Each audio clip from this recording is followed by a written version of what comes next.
Sveiki, gerbėmėjai. Unikali vieta. Senosios Klaipėdos miesto kapinės. Pradėtos naikinti 1977 metais, kai prasidėjo skulptūrų parkas. Lionginas Garla. Paminklas pradžia. Čia skulptūrų parko pradžia. Ten Herkaus Manto, ten įžymusis balnas, pastatytas 1977 metais, pradedant naikinti kapines. Dar viena skulptūra vadinasi Šarvas. Mindaugas Navakas.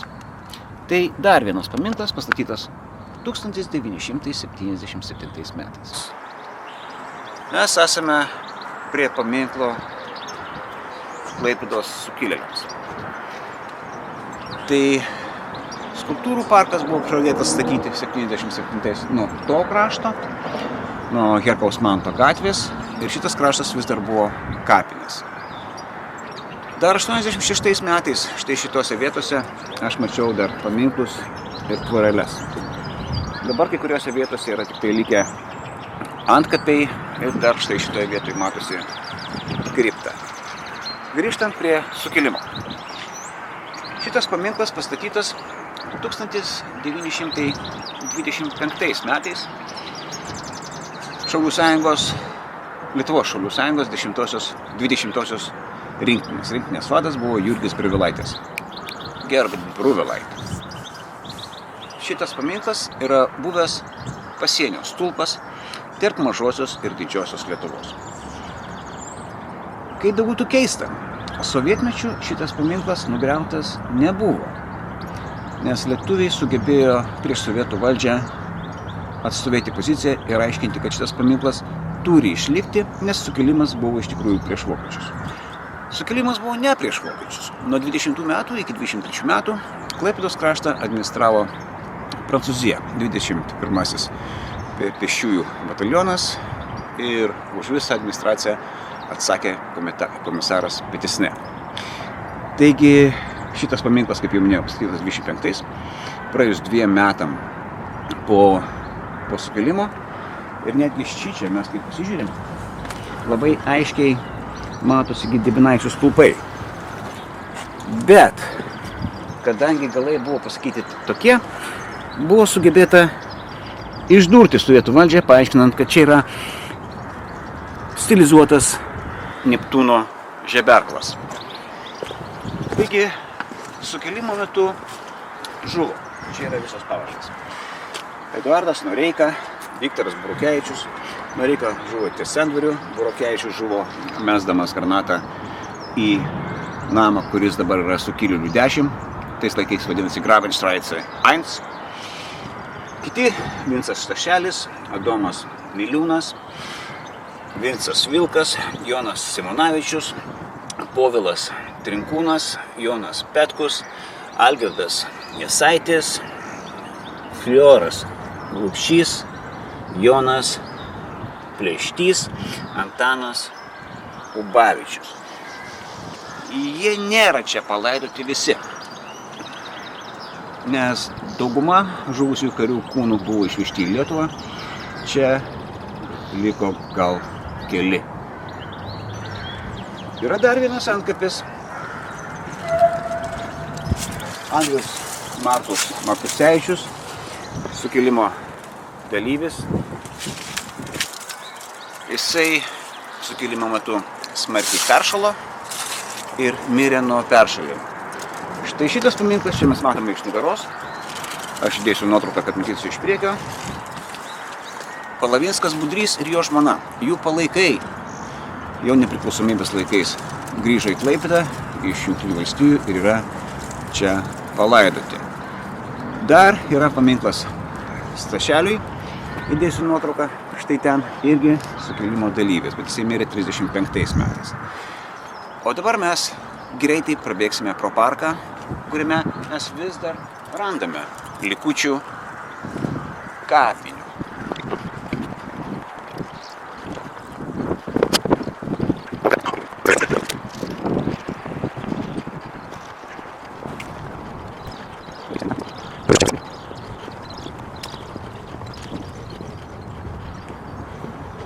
Šitą nufilmuosiu iš arčiau.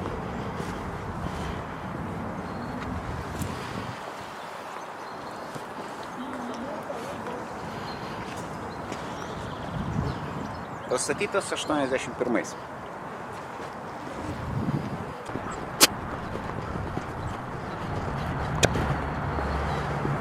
Čia.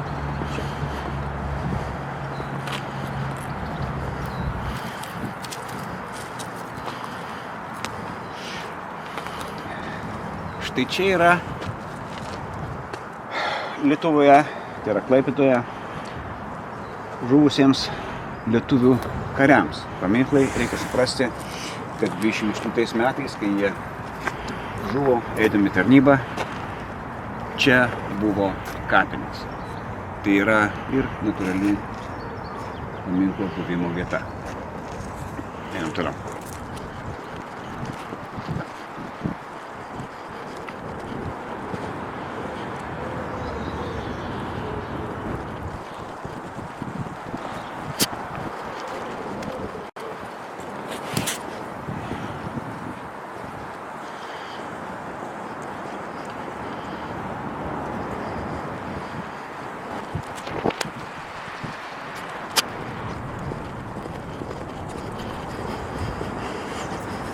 Matote, štai šitą tvorą. Jinai iš vidaus yra nupaišyta, užrašyta sovietų karių žuvusius Klaipėdoje. Ir štai čia stovėjo toks didžiulis kardas. Bet dabar kardo nėra, o visgi vardai liko.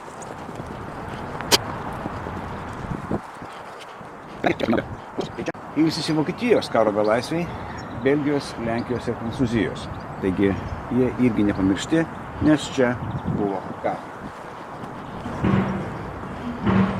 Čia irgi šiuose kapinėse palaidoti 7-ojo pėstininkų pulko, taip kaip Dragūnų batalionas vis dar 7, kurie žuvo arba mirė Klaipėdoje, mes matome nuo 25 iki 35 metų. Praktiškai karių kapinės. Šita skulptūra vadinasi Šauksmas 85. Skulptūra Mintis 82.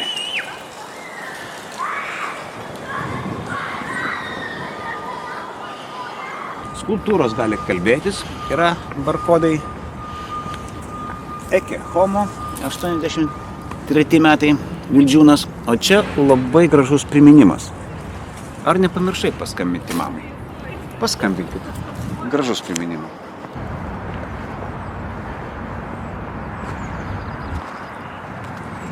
O štai čia yra paminklas žuvusiems prancūzų kariams.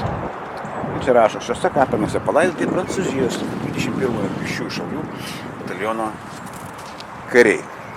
Bet jeigu mes žiūrime į datas, tai tas, kuris čia palaidotas ar mirė 22 birželį, jisai niekaip nesusijęs su sukilimu. Tie, kurie yra 23 sausį, jie jau yra susiję su sukilimu ir dauguma jų žuvo sukilėlių 10, tai yra prefektūroje. Einame toliau.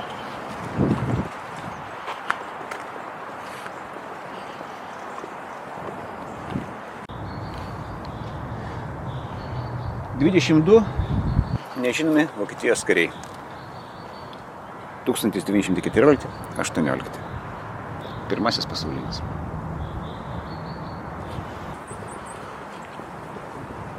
O štai šita skulptūra vadinasi Žemė kėlė. Bet aš manau, kad šita skulptūra turėtų vadintis Balnas.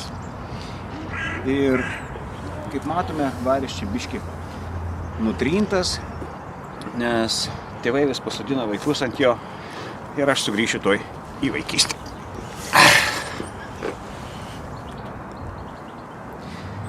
Čia mes savo ekskursiją ir baigsime. Dar norėjau pasakyti, kad pamačius Balną prisimeni ir pasaką. Matot, ten pasaka yra apačioj. Tai namas sukilėlių 10, kuris 23 metais buvo Grabenstraße 1, namai numeravosi pasagos būdu.